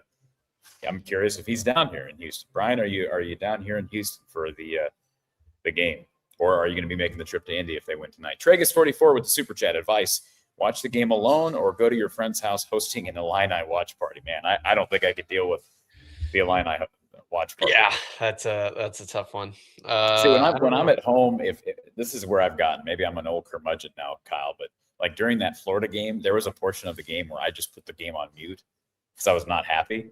Yeah. And I'm just going to and then once they start playing better, I'm like, all right, I'm going to turn the volume back up. Yeah. That's kind of how I am. But I'll tell you what, man, covering this game on Monday or on whatever day that was, Thursday, being there on the sidelines and having all those Nebraska fans. Like there's such a difference when you hear only Nebraska fans roaring versus when Iowa makes that charge at the end and it's just silent and you have just like this one section of Iowa fans. It's pretty cool thing. So yeah, I'll tell you my experience with Illinois fans is very fun. I've been to Champaign to watch 2 games. I went to the Nebraska game years ago. It was like maybe 4 years ago. There was a season opener. And I was rooting for Illinois because obviously screw Nebraska. and then I went to the USC game in the fall where Illinois walked USC off on a last second field goal. But then I also went to Kinnick where Iowa played Illinois. That was the Caleb Johnson touchdown late in the game. Sure. Yeah. To lock up the Big Ten West. But it was funny. Like the two games that I went to Illinois, I happened to be cheering for Illinois, and they were great experiences with the fans. But then at the Kinnick game, we were sat in the Illinois kind of section right behind their bench, and cheering against them they were not so nice. Maybe that's every fan base, but I don't know. It's funny when I went to their stadium, it was like, oh yeah, because I wore my black and gold, and so I got some comments around me at first, like, what are you doing? It's like it's Illinois, Nebraska. Why is an Iowa fan here? And I was like, because I hate Nebraska. I'll tell you the worst experience I ever had was at Creighton. I think I've shared that before, but when Iowa played at Creighton, I can only assume that a lot of those Creighton fans were Nebraska football fans, and I've been told that's usually the case. Toll House 58. I'm sure Keegan Murray will have his jersey up there eventually. That's going to be an interesting one to follow. Yeah, absolutely. I don't know if that's a guarantee, but yeah. Barbara says, I was surprised to learn that Tate Sage has an identical twin. Yes, he plays at Pitt State.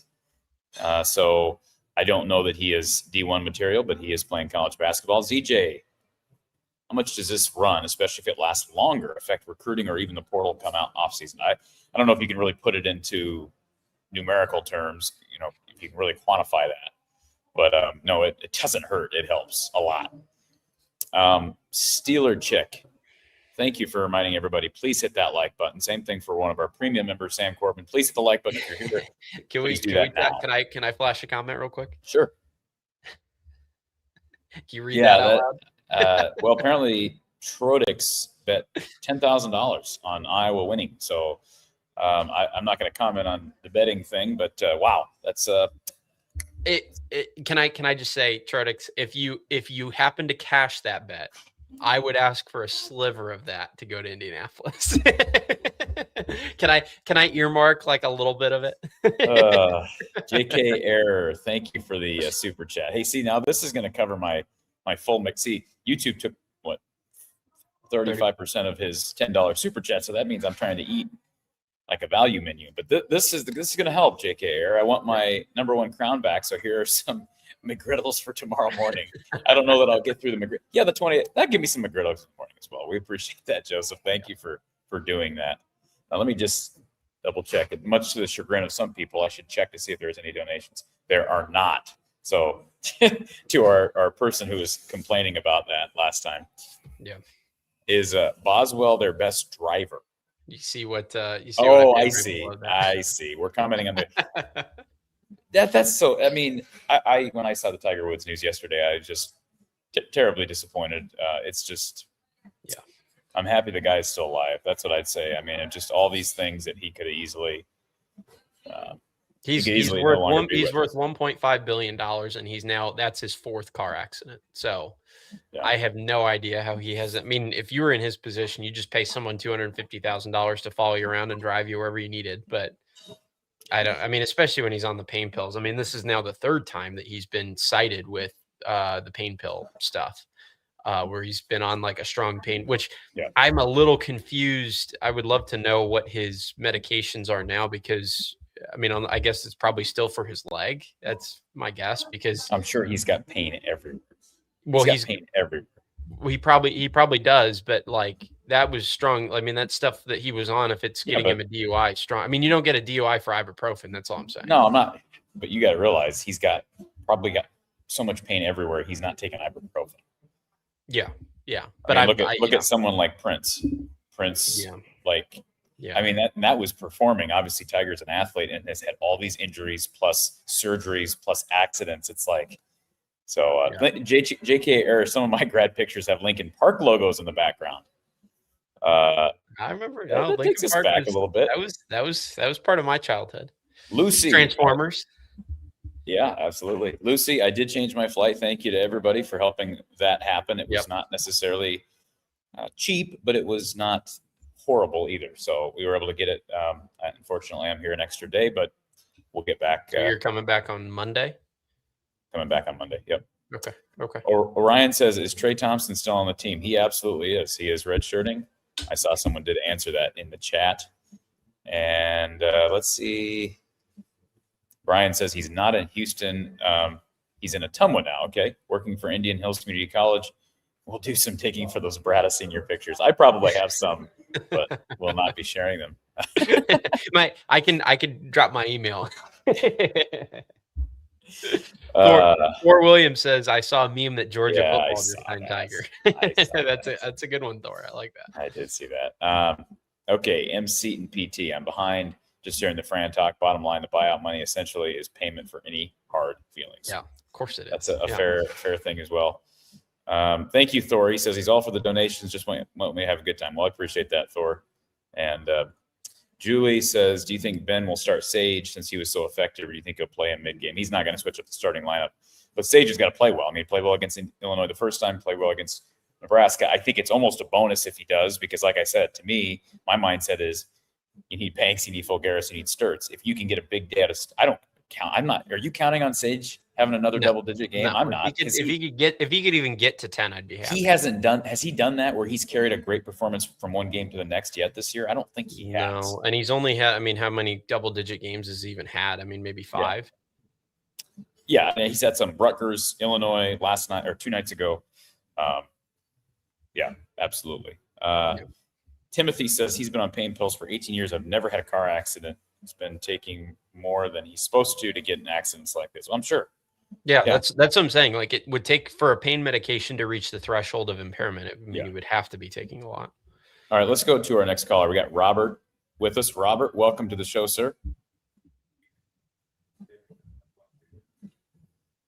Robert, are you with us? His last name is Daggett. I was going to say Dadgummit. Robert, are you with us? All right.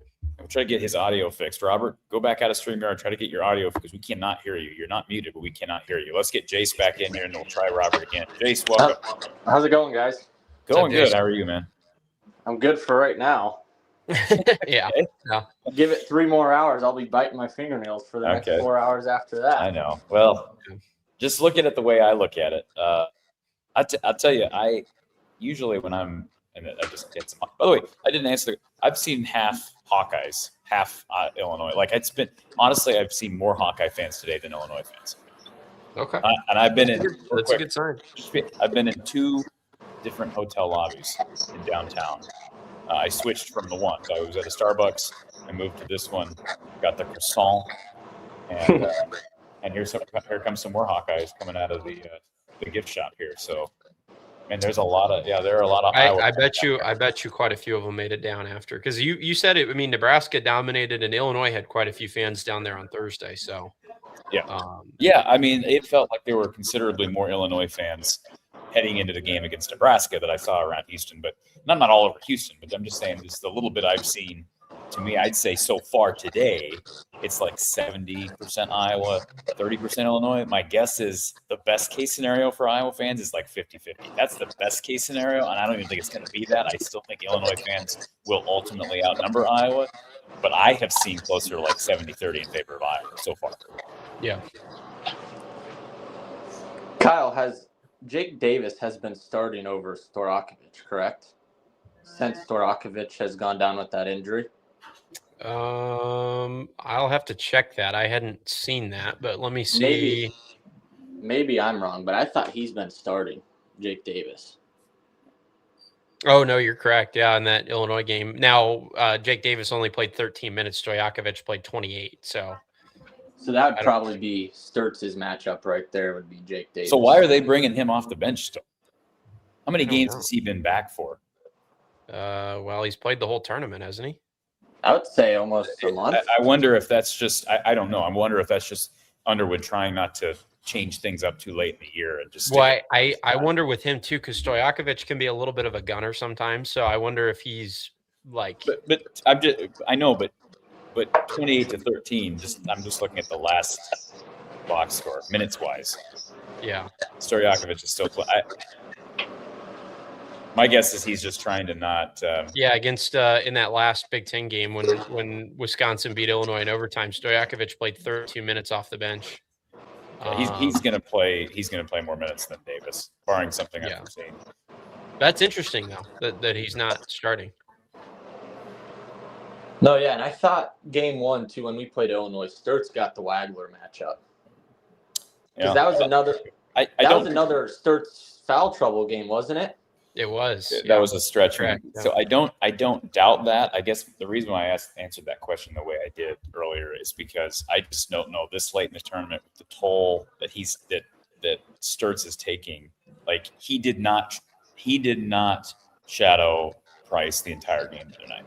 And he did in the regular season. So I don't think and that makes me optimistic about tonight, guys, because I think the Nebraska game, just my personal opinion, I think was Sturts' lightest night in a while. I actually think movement wise, I don't think he did as much as he's accustomed to. Didn't take as many shots as he normally does. I think he only got 13 shots up or 14 shots up, and he was not, the main guy on the ball.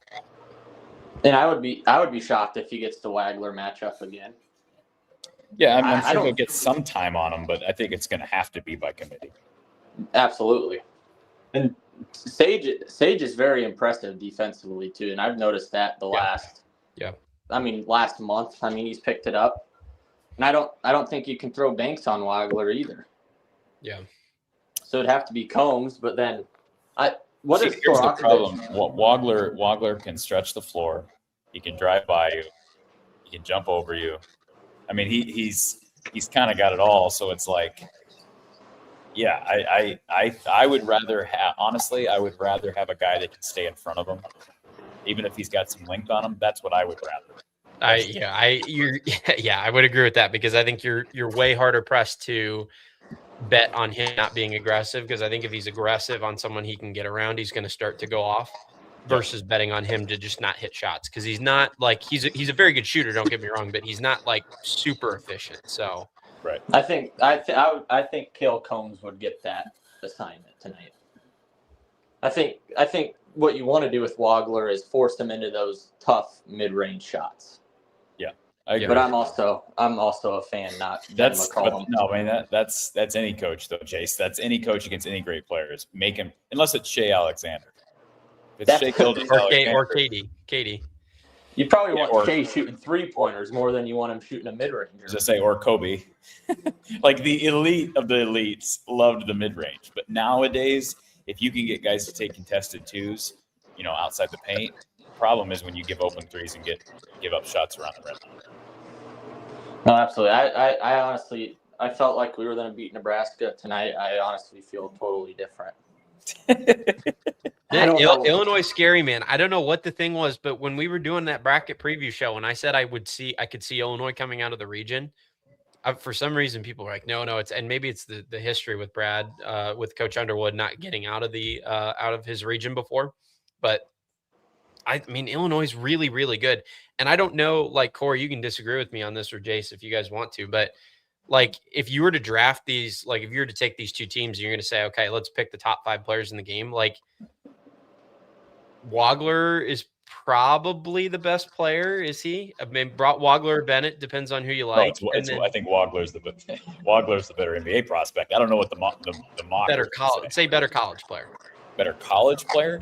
Bennett's a better college player, right? Okay, now, so we'll take Bennett number 1, and then probably you would take Wagler second, right? Correct. Yeah. And then you'd probably take Stojakovic or Mirkovic second, third, fourth, right? And then you take up the big guy, the 7th. No, yeah, I was gonna say Boswell's got to be in there somewhere. Boswell. So there's a chance, depending on who you ask, that Bennett would be the best player on the court, and that Illinois may have the next 4.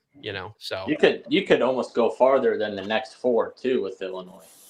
Yeah, it really depends who shows up today. I mean, if aggressive Alvaro Folguera shows up, then he'll get himself in that mix. Yep. If aggressive Tavion Banks shows up, he'll get himself in that mix. But like, just in terms of like, what, like, if you don't know who's going to show up and you had to guess, you'd say, well, yeah, there's Sturts, and then there's Wagler, Mirkovic, Stojakovic, Boswell, like Isevich or whatever. Ivasic, yeah, he's good too. I mean, yeah, they got a lot of dudes, like a lot of not role players, like a lot of dudes. Mm-hmm. And Stojakovic, he's a more downhill driver, isn't he? Yes, he is. He's shooting like 24% from 3 for the year. Now he can hit outside shots, but he's very, very streaky. He has a lot of those 0 for 5, 0 for 6. He doesn't have his dad's stroke. He does not. No. He does not. But he's a really good athlete. I mean, he's a really good athlete. Oh yeah, and he's obviously very smart basketball player. Yeah. So you'd think some of that game plan, you'd probably let him beat you maybe from 3 until he makes one.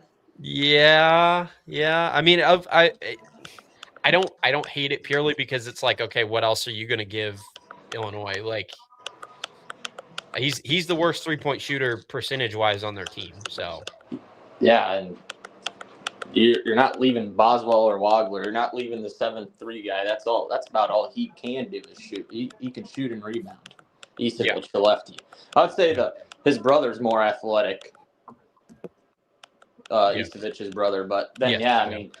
Illinois also brings off Ben Hammerkoss off the bench, and he's like a 6th or 7th year senior that's been there for 4 years. I think you're going to see a lot of.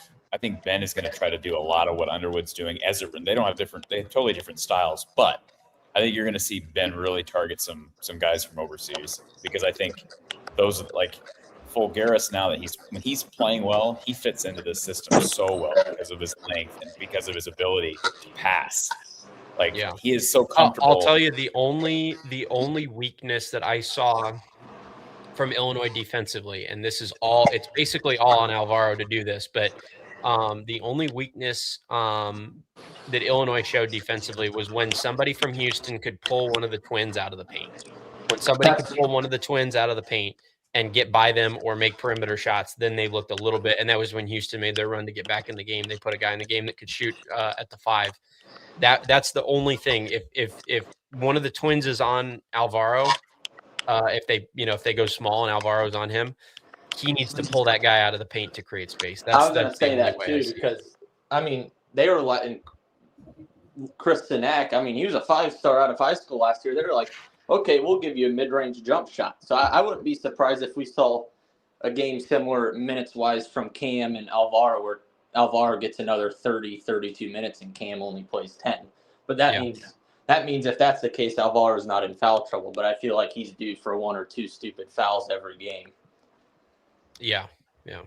And Kyle, you're in that group chat, obviously, and it's been funny. I mean, we're like, so at the beginning of the year, all the way until March Madness, we're like, does Alvaro even return after this year? Does he go test his waters somewhere else because it just wasn't working out? And now it's like he might even go test the waters this year in the NBA draft. I wouldn't be surprised if he did. Yeah. But I would still lean on him returning. I don't think what he's done in March Madness out of the how many games have we played? 35. Will this be game 35, 36? Yeah. I don't think that would be enough to get drafted. But like he was mocked late first round, early second round before he even got on the campus. Yeah. But by the way, let's go Hawks 11. Yes, I'm still in Houston. No, yeah, I'm just interested. Like you just said, Kyle, we got to move their big guys around. I think. Yeah. And Marakovic, he's more athletic than what he looks too. Yes, yeah. They've got some skilled athletic players. They really, and there's no, I mean, you don't look at any of those guys and go, he could be a weak spot. Like they got a very well-rounded team. Yeah, and they can go small too. They can just put Marakovic on. Merkovich, yeah. He's 6'10", 6'9", but I mean, yeah, he gets 11 rebounds. It feels like every game. So if we're giving him fits with the Eastovich twins in the pick and rolls or whatever, they can just put him in there, and I think that would screw us up too. Because I mean, we're not gonna trot out a 7-footer. No, if they put him at the 5, because then they can go Hummerkaus at the 4, and I think he plays the 4-3 most of the time. He's one of those hybrids. Yeah. I mean, they've got the twins at 7'2" and 7'1", and then Hummerkaus and Mirkovic are 6'9" both, and then Stojakovic is listed at 6'7", Wagler 6'6". So they could go small with Mirkovic at the center, or they could go ginormous and they could have their shortest player on the court be 6'6". What's Boswell? Is he 6'2", 6'3"? He's 6'2", so he's 6'2". shorter. Yeah. But they could go, Wagler, Davis, Stojakovic, Hummerkaus and one of the twins and have 7'1", 6'9", 6'7", 6'6", 6'6". Like, and you could even argue that the twins' brother, the one that comes off the bench, isn't athletic enough to play the 4 if he was matched up with Coop, because Coop's not going to go beat him off the bounce. No, probably not. Yeah. That'll be interesting. I'm excited. I'm excited that Iowa State and Nebraska are at home, so we don't have to hear from them anymore. Yep. Yeah. I survived again. I survived the Nebraska again. Well, Jace, thanks for calling in, sir. We'll hope to talk to you after a Final Four berth. Absolutely. All right. Thank you, sir. Are you, Corey, would you be, if you're in Illinois' position, are you in the mindset that you go big and try to crush Iowa, or do you go small to try to match them? What do you think they go for? I think you go big. I still you think you go big. I don't think you get scared by what they're not going to be intimidated. They're going to say, hey, you do what you did against Florida, but do it again, and do it with a guy like Keaton Wagler running the show, and with his ability to drive by guys. Yeah, because there was nobody in Florida's backcourt that was remotely. Well, Xavier Lee was good for a little while, but he's not. He's not the athlete, and he played at Harvard. Okay, let's go to our phone line. Thank you for calling Iowa postgame from the Hawkeye of the Storm. Who's on the line? Hey, it's Tyler in Florida. Hey, Tyler. Hey, it's been a while since I called in. Yeah. I finally got time to call back in. Not a bad time. Everyone. No, exactly. So I think best memory in my life as a Hawkeye, best run. I know my whole family has been chatting about different ones, and this is up. I don't think it's even close as far as like a 8-day period. Yeah, I don't. Going through right now. I don't think there's any. I mean, for me, I personally can't tell you there's not anything that I can compare it to for a men's hoop stretch. It's certainly generational. Yeah, exactly. So, no, just excited for tonight's game. I just want a couple things. Number one, 100% we're finally playing with complete house money again. I felt that way with Florida, literally, and I couldn't make it to Tampa. It was like 90 minutes from my house. I could not get down there. I was really bummed that I didn't for the Florida game. Oh my gosh. I know. I was like, I was at a small group in my church, actually, and they're like, "You're not there?" I was like, "Yes, thank you, everyone. I am aware that I'm very close to not there." But anyway, house money with that game, Nebraska could not lose that game. It was one of the worst. We're in the Sweet 16, but we cannot lose this game. Yeah. That's funny too, because with it's a little assessment comparison. Personally, I think we have to mirror the Michigan game, second class game at the end of the year. Basically, what we did in that game, and I don't actually think we'll play them the way we played Florida. Florida ran everything through their bigs. Both Hawkeyes and Condon are, I think, far better off the dribble. They can take you off the dribble, hit outside shots, whereas Illinois is literally just going to pack it inside and try to boulder their way to the in the middle. So I would say we're probably going to play it a whole lot this year. You guys thought on that side? Kyle, were you going to add something in there? Well, the only thing I was going to say about the previous comment is what's weird about their situation is I feel like they were playing with house money against Florida, and they're playing with house money tonight. I don't think they were playing with house money against Nebraska just because of the rivalry. I think there was a little bit of pressure there, which is kind of weird because usually the pressure gets worse and worse as you get into the tournament. I think there was virtually no pressure against Florida, and I think there's virtually no pressure tonight. I think there was a little bit of pressure against. There's a little bit of pressure. There's a little bit of pressure tonight simply because Illinois is still sort of a rival in basketball. A little bit. And by the way, they have beaten Iowa 9 out of 10. They're 9-1 their last 10 against Iowa. Now that again, that's not against Ben, but they're not. That's just the reality. They're 9-1 against Iowa their last 10. Right. Anything else? Did anyone go ahead. remember what the line was for Florida?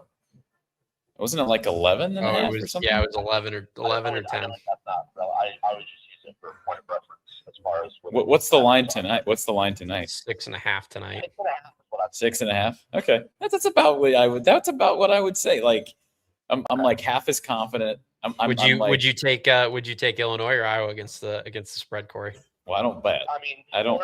Florida, But you make football Florida, picks too.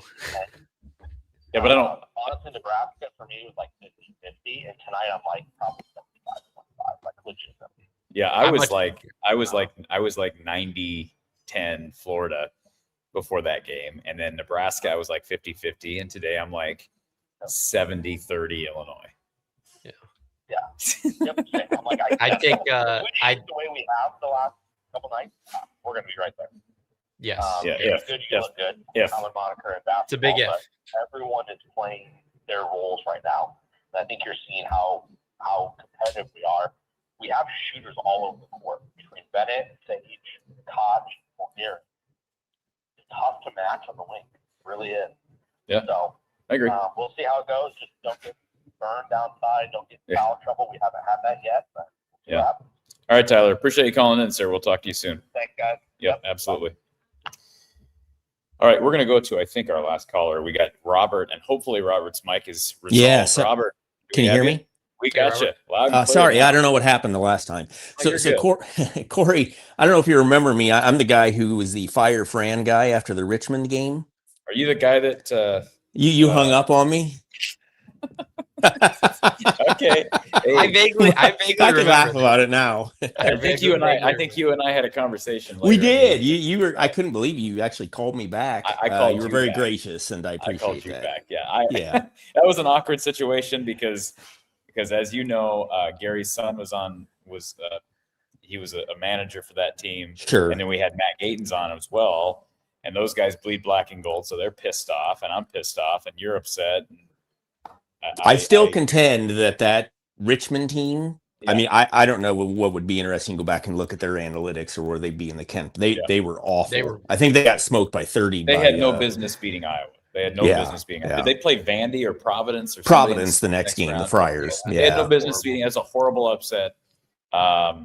They did win that A10, which is not a bad league by any means, but there was a reason they were at 12. And anytime you lose as a 5 seed in the first round, you should be ashamed, and you should go home with your tail between your legs. And that's what Iowa did.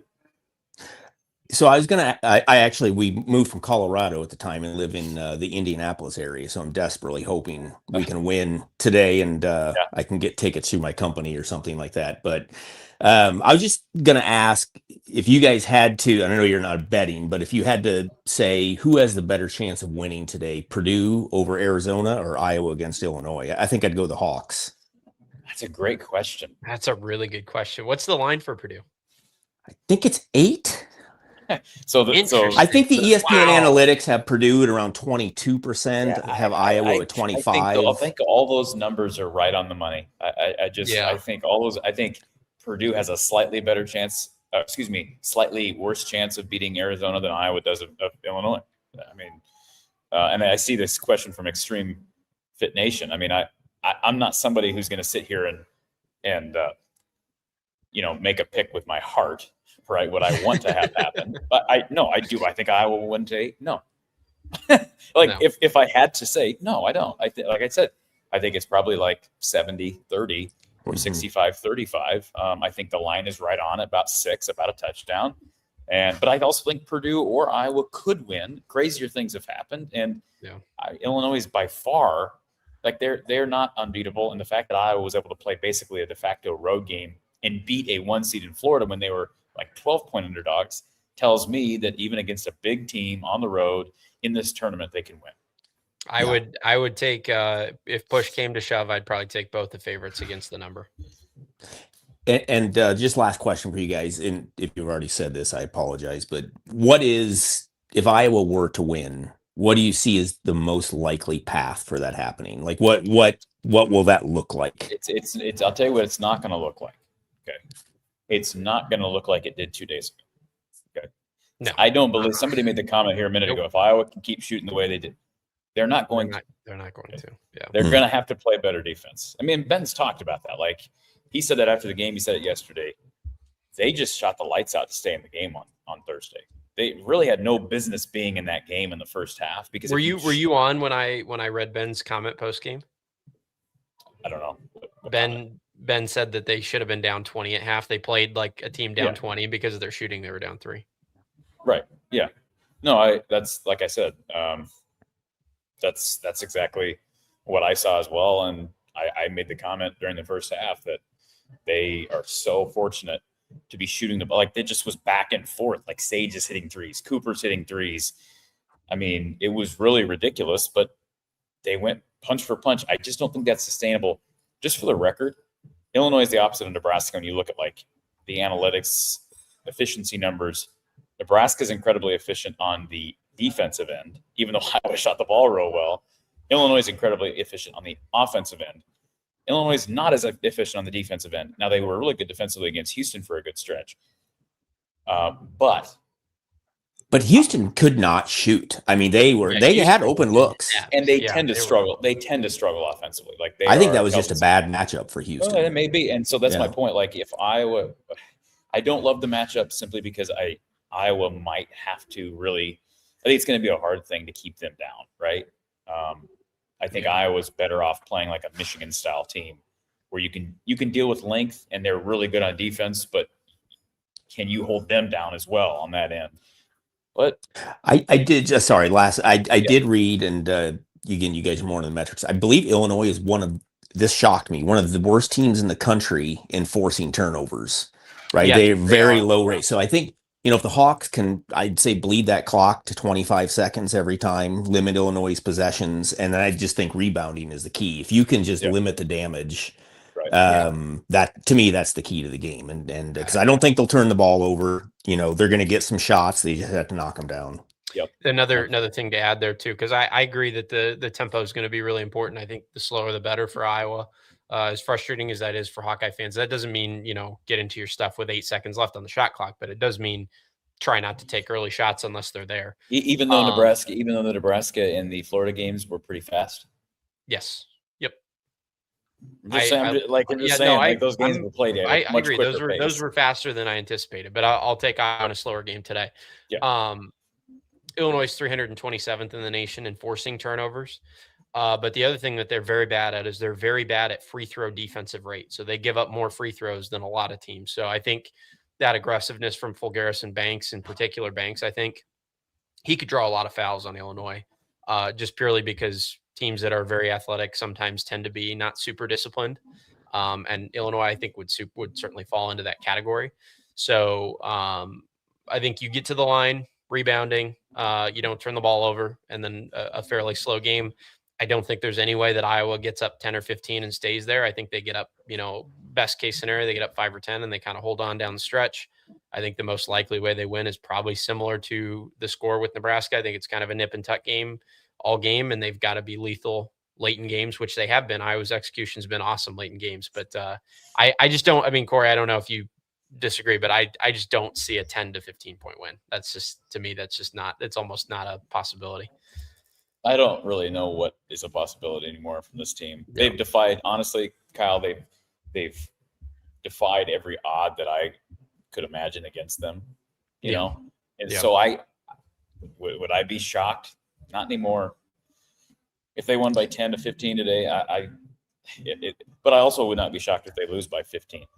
Would you be shocked if they lost by 20? I wouldn't. No. Like, if they just can't shoot I'd be more shocked by an Iowa 10 to 15 point win than I would a 20 point loss. I agree.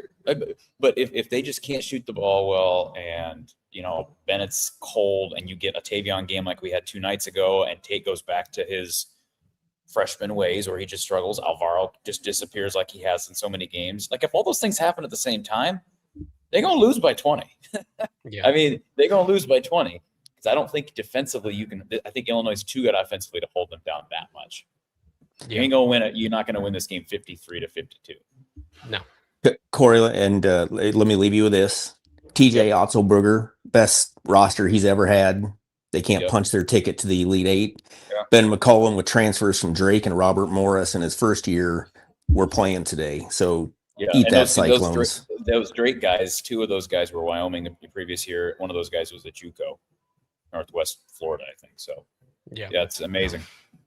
Awesome. Have a great day, guys. Tate Sage was a lowly 3-star recruit that nobody else wanted. So, Robert, thank you for being here. Thank you. Hawks. That's funny. That Richmond story is funny. I'll have to go back and watch that at some point. Yeah, it was. I legitimately just hung up the phone because I was sick of it. we can laugh about it now, though. He knows that. So, anyways, let's go Hawks. Thank you on the congrats to the 13,000 subscribers, and you put this. You put this up here, Kyle. You want to address this comment when you start? Logan Paul has 100,000 on Iowa. Said if they win, he's using the proceeds to buy a 100,000 1-to-1 Disney Cinderella card. Well, that sounds like Logan Paul behavior. All right. $100,000 on Iowa. I mean, he's got far more than that, obviously, but that's Dave wants to know about if I've talked to Robbie Hummel. I have not. I've not made attempts. I'm not a huge Robbie Hummel guy. I'm just personally. Whoa. Are you a big Robbie Hummel guy? I don't know that I'm a big any commentator guy besides a couple of them, but what do you mean, whoa? What are you whoaing? I don't know. You don't want to get him on the show? I have nothing against him. I just don't need to go up next. Like, it's like Andy Katz. Like I've walked by Andy Katz like 24 times since the Big Ten tournament. I don't like Katz. I'm not. I don't need to go up to these people and as our guy yesterday said, grovel to them. that would be groveling. That would be groveling. Greg Hughes. I would go. Yeah, Kevin Harlan. I'm a Kevin Harlan guy. Yeah, and Stan Van Gundy and Jeff Van Gundy and Stan. But it's like the other thing is like I don't want to act like a dweeb going up to these people and saying, "Can I get your picture? Stan, I really love you. Can I get your picture?" like I don't know. Yeah. So, anyways, I did have a really good conversation yesterday with Gary Dolphin. Good. I got a lot of respect for Gary's a great dude. Always has time for everybody. Yeah, Gary is a good guy, and he was able to remind me of my some of the little things that maybe I forgot from when I was in middle school. He let me job shadow him. He brought me up into the press box in Kinnick, and he took me to Carlos Hawkeyes for a Hawk Talk with Kirk, and he remembered some things that I had forgotten. So that was cool. I'd like to have his memory once I get that old. So anyways, folks, thank you for being here. Please like and subscribe. We were going to go an hour and a half. We went almost 2 hours. We have 4 hours to tip off. I got to start thinking about getting over to the arena here in a little bit. The day has flown by faster than I thought it would. So we appreciate everybody for being here. And any final words, Kyle, before we sign off before maybe our final post game of the year tonight? Yeah. No, it's Bovis. I will get you your email for Discord. I promise. Yes. We're on the air. I can't do it while I'm on the air. We will do that. I promise. Yep. Corey's got the link. I got your email. We'll get it over to you. Absolutely. It's it's gonna be awesome. Again, can't believe we're talking about basketball, men's basketball on March 28th. They've outlived Iowa women's basketball, which I don't think we thought would happen. They outlived Iowa State men's basketball, which I don't think we thought would happen. Outlived Nebraska ball. I mean, it's again unbelievable that they've made it this far. They do have a chance. I'm not trying to be a Debbie Downer. Illinois, I just have an immense amount of respect for what they built and the program that they've had. Even if they haven't had much success the last 5 years, this has been a really, really good program ever since Io DeSumo got in and turned that ship around, and Kofi Coburn and that crew. Some really, really good teams that they've had. And hopefully that 9-1 trend can reverse tonight. I'm excited. And we'll hopefully be talking about a win in a few hours, but if not, it's been an unbelievable ride. We hope you've enjoyed the coverage here, folks. Our pregame coverage for Iowa, Illinois Elite 8 contest here in Houston, Texas. We'll talk to you with Coach Close after the game.